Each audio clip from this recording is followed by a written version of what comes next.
Hello everyone, আজকে explain করব when life gives you টাঞ্জারিনের এপিসোড 5। এপিসোডের শুরুতেই আমরা 1994 সালের দৃশ্য দেখি, যেখানে এসুন গামিয়ংয়ের একটা জুতা পরে বলছিল, তুমি এসব পরো না কেন?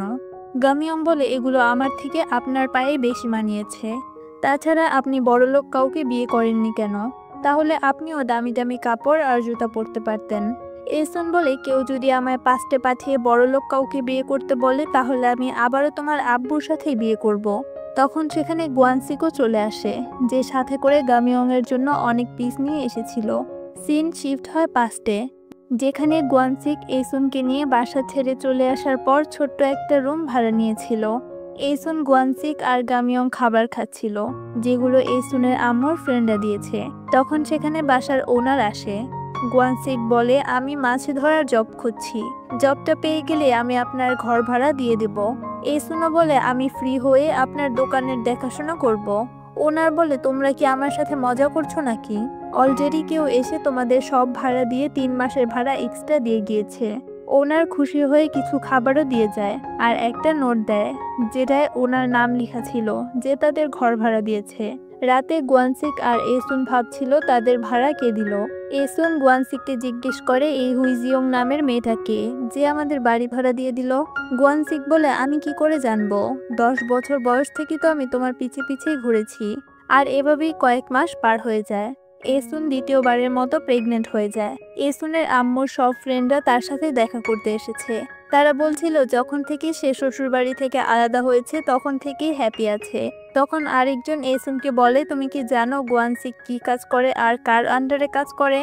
তখন সেখানে গুয়ানসিকও চলে আসে, আর তার হাতে ব্যান্ডেজ করা দেখে এসুন কান্না করতে করতে জিজ্ঞেস করে, তোমার হাতে কি হয়েছে? এরপর সে গুয়ানসিককে নিয়ে ডক্টর কাছে আসলে ডক্টর জানায়, আঘাত যখন পেয়েছো তখনই আসা উচিত ছিল, না জানি আঙ্গুল আর ঠিক হবেও নাকি কেটে ফেলতে হবে। বাইরে এসে এসুন রেগে বলে, যখন ব্যথা পেয়েছো তখনই বোট কিনারায় আসতে বলনি কেন?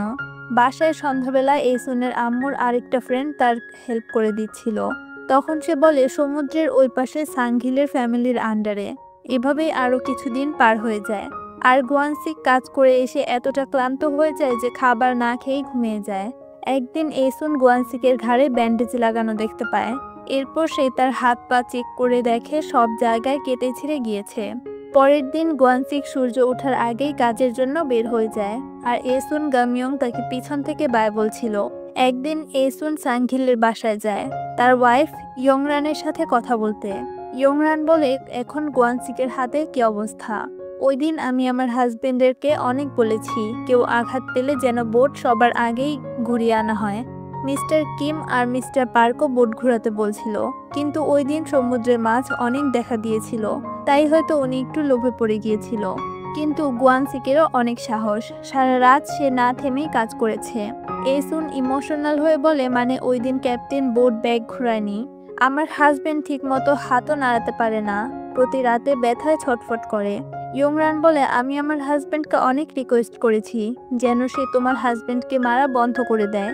এইদিকে সাংঘিল গুয়ানসিককে বলে, আমাকে রাগাতে কি তোর মজা লাগে, যে প্রতিদিন যাওয়ার জন্য পাগল হয়ে যাস? সে গুয়ানসিককে বোটের চাবি দিয়ে বলে, আজ তুই বোট চালাবি, কারণ আমি আজ ড্রিঙ্কস করব। সেখানে বসা একজন বলে, ক্যাপ্টেন, আপনি তো গুয়ানসিককে অনেক পছন্দ করেন, তাকে বাসায় যেতে দিতে চান না, আর আপনার বাসাও তো অনেক কাছে, আপনিও তো বাসায় যেতে পারেন। সাংঘিল ধমক দিয়ে বলে, আমার কথা শুনে রাখো, আজ থেকে আমি বাসায় যাওয়ার আগে বোট থেকে কেউ নামতে পারবে না। গুয়ানসিক বোট চালাতে পারবে না বলে দেয়, আর বোট থেকে নেমে বাসায় যেতে লাগে। অন্যদিকে ইয়ংরান বলে, আমার হাজবেন্ড এমনিতে একটু রাগী হলেও তার মন অনেক ভালো। এসুন বলে, নিজের হাজবেন্ডের সাইড নেওয়া বন্ধ করো, যে কোনো মূল্যে অন্যায়ের প্রতিবাদ করা উচিত। এরপর সেও সেখান থেকে চলে যায়। এদিকে সাংঘিল গুয়ানসিকের হাত থেকে বাসায় নিয়ে যাওয়ার মাছগুলোও কেড়ে নেয়, আর বলে, আমি তোকে থাকতে বললে তোর এখানে থাকতেই হবে, তোর ওয়াইফ কি কোনো পরি নাকি যে ওকে ছাড়া তুই থাকতে পারবি না? গুয়ানসিক বলে, হ্যাঁ, আমি ওর সাথে দেখা করার জন্য পাগল হয়ে যাচ্ছি, তাছাড়া আপনি বাসায় যেতে ইচ্ছে করে না কেন? আপনার ওয়াইফ কি আপনার দাম দেয় না? এটা শুনে সাংঘিল রেগে বোট জুতা দিয়ে গুয়ানসিকের পায়ে কিক মারে। দূর থেকে এটা দেখে এসুন দৌড় দিয়ে তার দিকে আসতে লাগে, আর চিৎকার করে কুত্তার বাচ্চা বলে গালি দিতে লাগে। এসুনকে এইভাবে দৌড়ে আসতে দেখে গুয়ানসিকের মনে পড়ে কতবার ওকে বাঁচানোর জন্য এসুন এভাবেই দৌড়ে এসেছিল। এসুন সাংঘিলকে বলে আমার হাজবেন্ড আজ থেকে এখানে কাজ করবে না, আর সে গুয়ানসিকের হাত ধরে সেখান থেকে চলে যেতে লাগে। কিন্তু সাংঘিল পিছন থেকে তাদের দুইজনকেই গালি দিচ্ছিল।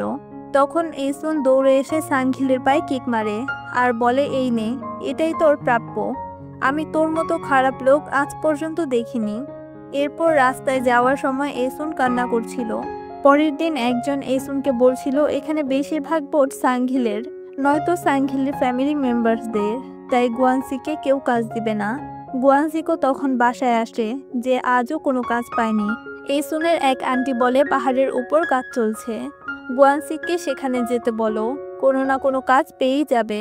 কিছুদিন পর দেখি এসুন বাজারে মাছ বিক্রি করছিল, সেখান দিয়েই গুয়ানসিকও বাসায় ফিরছিল। এসুন তার হাতে ব্যান্ডেজ দেখে জিজ্ঞেস করে কি হয়েছে।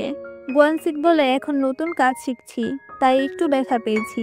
পরের সিনে দেখি গুয়ানসিক কোনো কাজ পায় না, আর এজন্য তার মনও সবসময় খারাপ থাকে। এসুন বলে তুমি 9 বছর বয়স থেকে কাজ করে আসছো, এখন একটু টাইম পেয়েছো, রেস্ট করে নাও। গুয়ানসিক বলে আমি একদিন কাজ করলে একদিনেরই সংসারের খরচ হয়, যদি এইভাবে কাজ না পাই সংসার কিভাবে চলবে। এসুন বলে আমিও কাজ করব। গুয়ানসিক স্মাইল করে বলে তুমি তো তোমার বাঁধাকপি বিক্রি করতে পারতে না। এরপর সে আবার কাজ খুঁজতে বের হয়ে যায়। পরের সিনে দেখি এসুন বাসার ওনারের ওয়াইফের কাছে কিছু চাল চাইছিল, কারণ খাওয়ার জন্য তাদের কাছে আর কিছুই বাকি নেই। কিন্তু ওনার বলে আমাদের কাছে তো নিজেদেরই খাওয়ার জন্য 2 বেলার রুটি হয় না, আমরা তোমাকে কিভাবে দিব। প্রেজেন্টে দেখি এসুন গামিয়ং এর সাথে বাজারে ছিল। এসুন বলে তোমার আব্বুকে সেই মহিলা টাকা কম দিয়েছিল। গামিয়ং বলে মানে আপনি বাকি টাকা নিতে এসেছেন।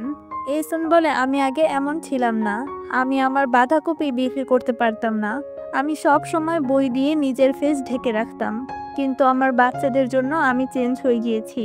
সিন শিফট হয় পাস্টে। এসুন তার দাদির সাথে দেখা করতে আসে, তার আঙ্কেল তাকে কথা শুনিয়ে সেখান থেকে চলে যায়। তার দাদি বলে তোমার কাছে খাবারের জন্য কিছু ছিল না, তাহলে তুমি আমার কাছে কেন আসনি।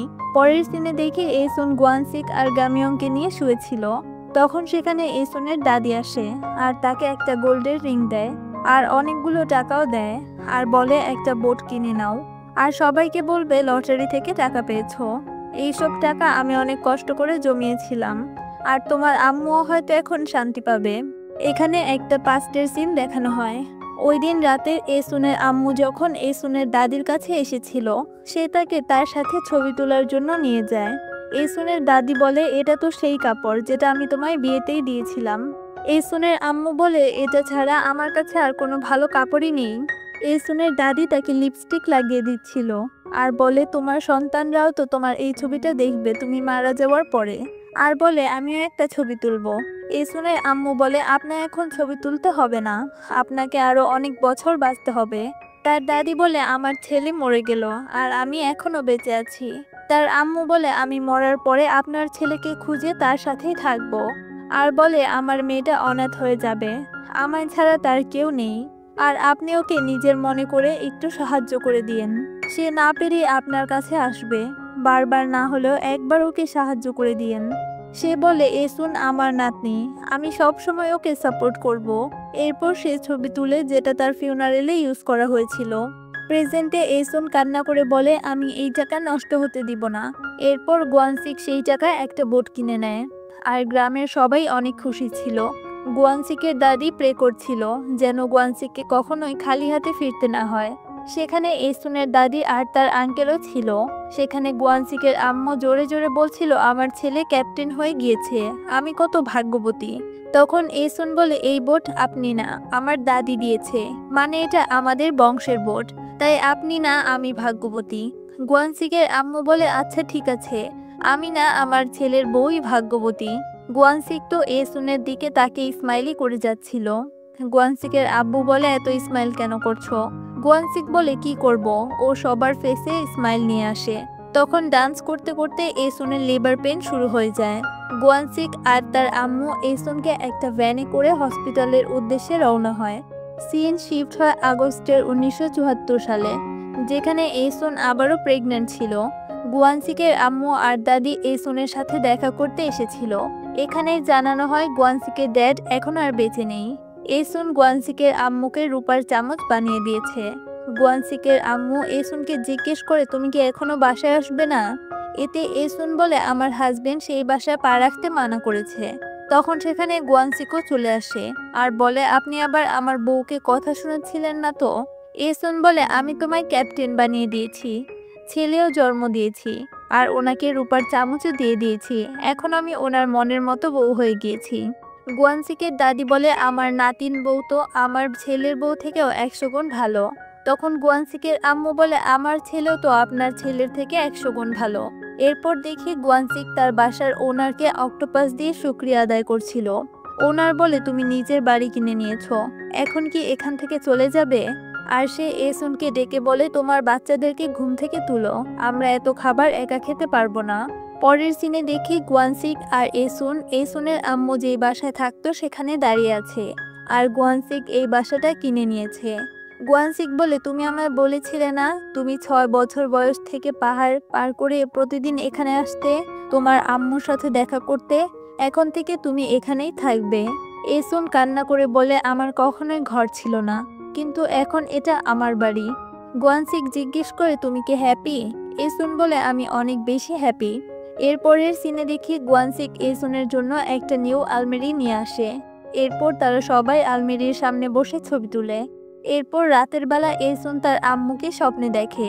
সে তার আম্মুকে বলে আমরা এই বাড়িটা কিনে নিয়েছি, এখন আপনি খুশি তো? তার আম্মু বলে তোমার প্রতিবেশীর গাড়ি আছে, তোমার হাজবেন্ড এখনো একটা গাড়ি কিনতে পারলো না। এসুন বলে আপনি কি আমায় এইসব বলতে এসেছেন? তার আম্মু বলে তোমার প্রতিবেশীর কাছে গাড়ি আছে, এই কথাটা মাথায় রেখো। এর মাঝে এসুনের ঘুম ভেঙে যায় আর তার লেবার পেইন শুরু হয়ে যায়। তখন সে গামিয়ংকে তাড়াতাড়ি তাদের প্রতিবেশীকে ডাকতে বলে আর তাদের গাড়ি দিয়ে হসপিটাল চলে যায়।